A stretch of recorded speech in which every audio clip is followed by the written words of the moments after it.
with some opening remarks from Coach Woodson, then open it up for questions. Go ahead, Coach. Welcome. How's everybody doing? Good. Well, let me just start by saying it's been a very productive summer. Meaning I had to go in and have knee surgery, my knee replaced, and along with my staff, I hobbled around this summer, and we were able to build our basketball team back with 6 newcomers and scholarship guys, and then we got 4 walk-ons. So we got 10 new people to our ball club. A lot of work that's got to be done before we open up against Marion here in our first practice game. So with that being said, I'll open the floor up for questions. All right, Coach, we'll start with Jeff Rabdons in the front. Raise your hand if you have a question, and please identify yourself and who you work for, please. Coach, how you doing today? Great. My knee feels great. Good. Hey, I wanted to start with McKenzie and Baco. Those of us who had a chance to see him a lot in high school and AU saw a lot of offensive ability there. I'm curious, what do you see, and how impactful do you feel he can be for you guys this year, especially on the offensive end, with the points you need to replace? Only time will tell. You know, he's capable of putting the basketball in the hole. He's shown that this summer. You know, we got to help him as coaches and put him in the best position possible to be successful and help us. So, you know, I'm expecting big things from him, but I'm not putting a lot of pressure on him. He's a freshman. I think when you're building a basketball team, you got to reach out and get a little bit from everybody. You know, the freshmen that were freshmen last year that are sophomores, they got to step up and play like sophomores. And the juniors that are seniors, like X and Galloway, they got to give us more. Sophomores got to give us more. So, I mean, there's a lot that's got to be done between now and the time we step on the floor against Marion and start playing actual basketball. But McKenzie's a big part to the puzzle. That's why we went and recruited him. Alex, back left. Those inside the hall. Just curious, you mentioned needing more from X. What exactly do you mean by that, and what maybe are the 2 or 3 things you look at going into the season that he needs to do well for you guys to be successful as a team? Well, I thought 2 years ago, make no mistake about it, we got in the tournament because of Xavier Johnson and his play coming down the home stretch. Last year was a setback year for him. I mean, we didn't come into last season thinking that we would lose our starting point guard, and that was a blow for us in the stretch where we struggled to win games. And, you know, this year, you know, X he's played more basketball games in college than anybody on our ball club. So I expect him to lead, you know, be a point guard and be a leader on and off the floor and put us in position to win basketball games. That's what it's all about. Zach, front left, then Todd. Mike, following on with X, I mean, obviously this time a year ago he wouldn't have expected to be here, just in the sense he thought he'd be out of eligibility and moved on. How have you seen him approach just all the things that you talk about needing from him, the day-to-day, the leadership, the things that maybe, again, he wouldn't have expected to be in this role, but now embracing it and really trying to sort of be everything you and this team need him to be? I think he's doing all the right things along with Galloway. I named both of those 2 guys captains. But again, we got to play games. We got to get better in practice on both ends of the floor, and he's got to play a role in that. So, you know, I'm hard on captains. You know, I've always been that way. Bob Knight was hard on me as a captain when I was here, and you're not given that title just to be given it. You got to earn it, and you got to be held accountable in terms of not only putting yourself in position to help us win, but getting guys to play at a high level around you. That's important. Todd, front left, then Rick. Todd Golden with CNHI. Mike, your third year, obviously, and last year I heard you say a few times when you answer questions that some things were still new to you in terms of being a coach. Now that you are in your third year, how comfortable are you with being a college coach? All of the things that go into it, recruiting, NIL, etc. And what expectations do you have for yourself in your third year, and how does that project to expectations for the program? I took this job to win Big Ten titles and national titles, and I've fallen short the first 2 years. And I'm always optimistic as a coach when I go into a season, and this season's no differently. We got to go and win a Big Ten title, and then once we get fortunate to get into tournament play, then we figure it out there. But this summer, I recruited more. We had to. We lost 4 seniors. We lost 3 guys that left. Basically, we lost 10 guys last year with the 2 walk-ons as well. So we had to go out and build our team back. And I'm pleased with the players that we brought in, knowing that when you add a lot of pieces to your team, there's a lot of work that comes with that. And I'm not pleased and happy right now where we are as a ball club, because there's a lot of work that's still left on the table that we got to get these guys to understand who we are and what we're about and how we want to play on both ends of the floor. And only time will tell. We start official practice on the 26th, where I can get them a little longer now. That hour, 4 hours a week, it's okay, but it's not like being out on the floor, 2.5, 3 hours. So that's what I'm looking forward to. Rick, second row left, then Mike. Yeah, Mike. Rick Bozich, WDRB in Louisville. You mentioned the guys you lost. Trace was here 4 years. Race was here 6. Kopp started for 2 years. Obviously, you know that Huchefino, first-round pick. You lost a lot of quality players. How do you begin to put a new lineup together, and do you anticipate a different style of play this year? Well, again, I think practice and competition in practice will unveil who starts. Because I don't know right now who's really going to be the starters. And that's important, but what's important to me, along with my staff, is getting players to play at a high level and playing together and doing it the right way on both ends of the floor. That's what's going to be the driving force in winning basketball games, I think.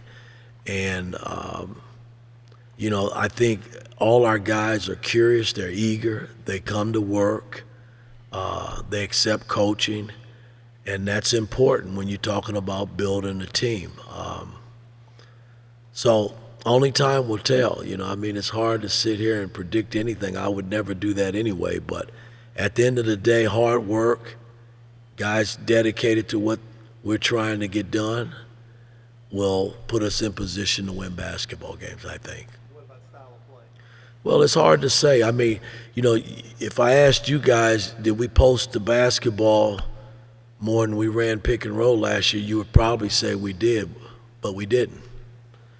53% of our play last year was pick and roll basketball, 47% was posting the basketball, where the first year we dominated the post with Trace. I would have been foolish not to utilize him, but we expanded him out on the floor a little bit last year, and he was able to do some things in that area. So, I don't know I'm still looking at our style of play. I think you still have to mix it up. You got to have post play, and, everybody's playing pick and roll, which I was accustomed to doing in the pro. So it's nothing new to me, but only time will tell in terms of our style and where we go with it.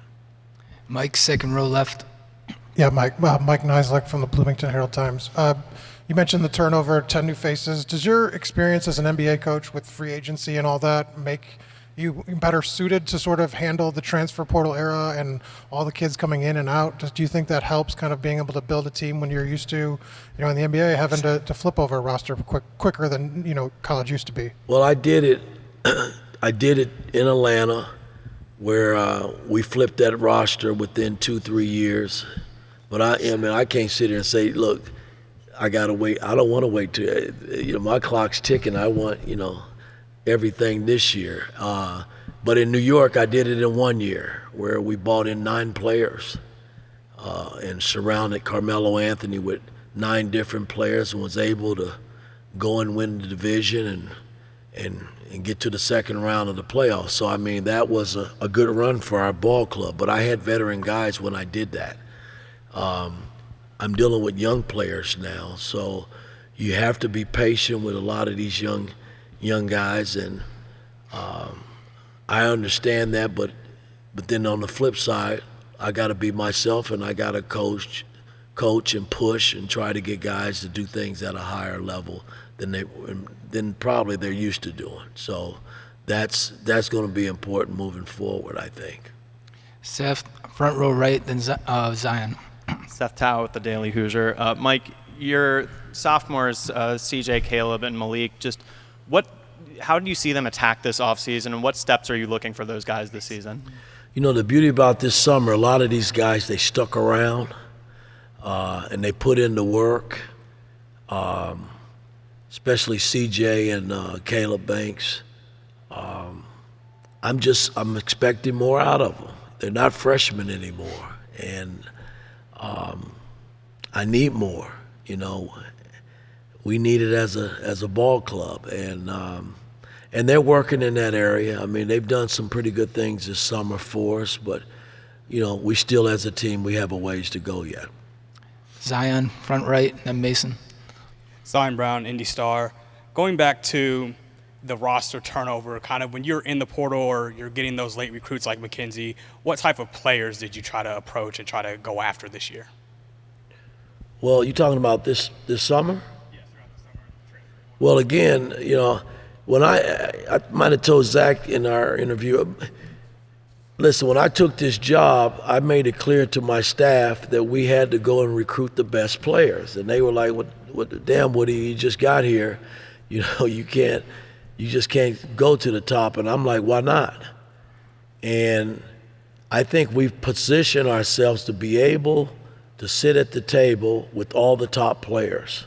Now, that's not to say you're going to get them, but if you're not sitting there, then you don't have an opportunity at all.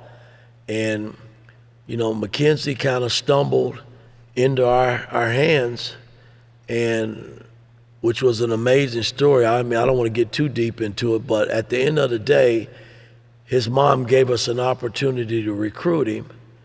And once he got here, we were able to close the deal and keep him here. So same thing with Ware. This is a 7-2 guy that a lot of teams wanted.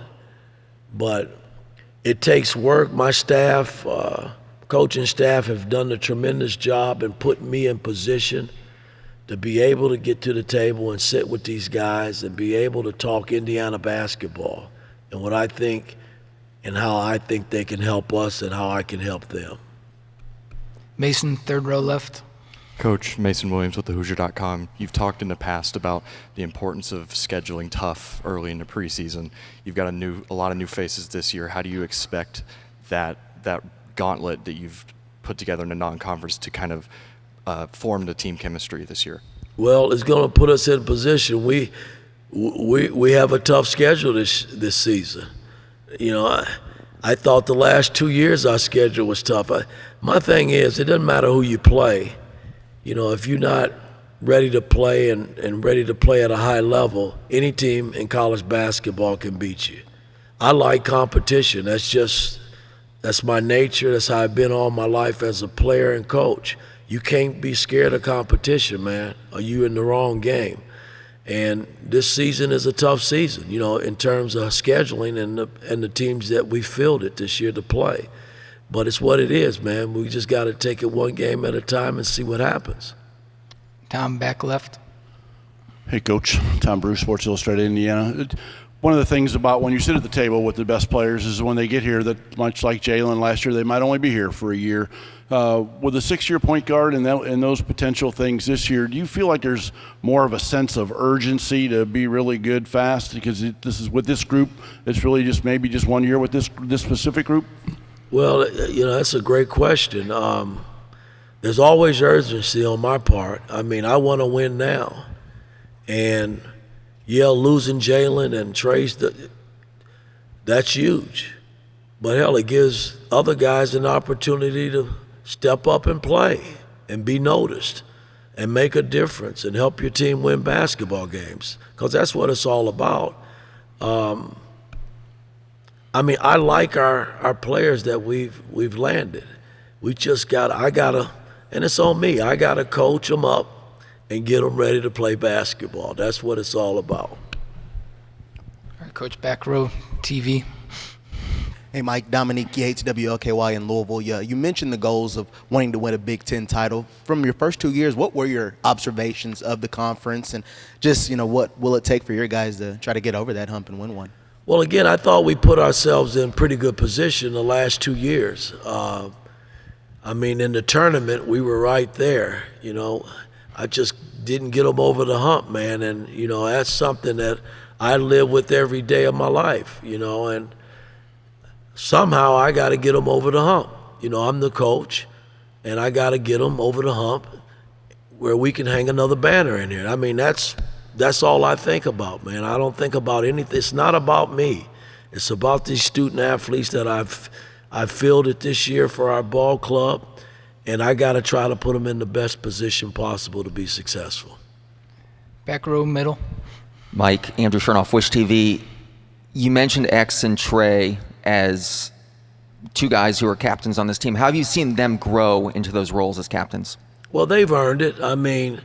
Unfortunately, X didn't get a chance to show what he did the first year last season because of his injury. And make no mistake about it, I say it, you guys probably couldn't see it and didn't write about it enough. But losing Xavier Johnson last year was huge for our team. It hurt us. And we were able to regroup and recover from it.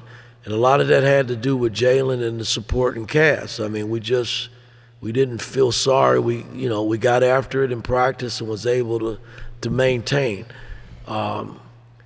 X is back this year. And again, like I said, he's done it a little bit longer than most of the young men that we got on our team. So I expect more. And he's wearing that captain title on his head. So you got to give me more. You got to do more to help us win basketball games. And he will. Third row right, and then Jack. Alexa Ross, CBS 4, Fox 59. Coach, when you look at what Xavier having had to sit out, do you feel like he's even hungrier now to be back in there? Has it seemed like he skipped a beat, or is he kind of just picked off right where he left off? I think he's hungry. It's probably, sure it was the first time he's ever been hurt where he's missed practically the whole season. So he's got to be hungry. This is his last go-around. He can't come back. Hell, how many years has he played college? What is it, 6 years for him? Hell, he's an old man. Hell, he can't come back for 7. So he's got to give us all he can give us this year to make it right. But I do think he's hungry. Absolutely, I do. All right, Jack, back left, last one. Hey, Mike. Jack Ankeny, Sports Illustrated, Indiana. It seems like Khalil Ware has a ton of potential, but kind of had an up and down freshman season. How do you get him to reach that full potential? Well, when I recruited that young man, I told him, you cannot go back and get what happened the year before. You can't. The word's out. They knocked you and said, hey, you're lazy, you don't work hard. And if you make a commitment to me, that's got to change. And, I'm not always the easiest coach to play for, but I'm in your corner and I'm fair and I want what's best for you and my ball club. And he made the commitment to me, and I'm going to push him to play at a higher level, to help us win basketball. I can't think of or worry about what happened in Oregon. That's gone. He's got to move forward and build a new life here with the Indiana basketball team. That's what it's all about to me. All right, thanks, Coach. All right, thank you guys. Enjoy the rest of the evening.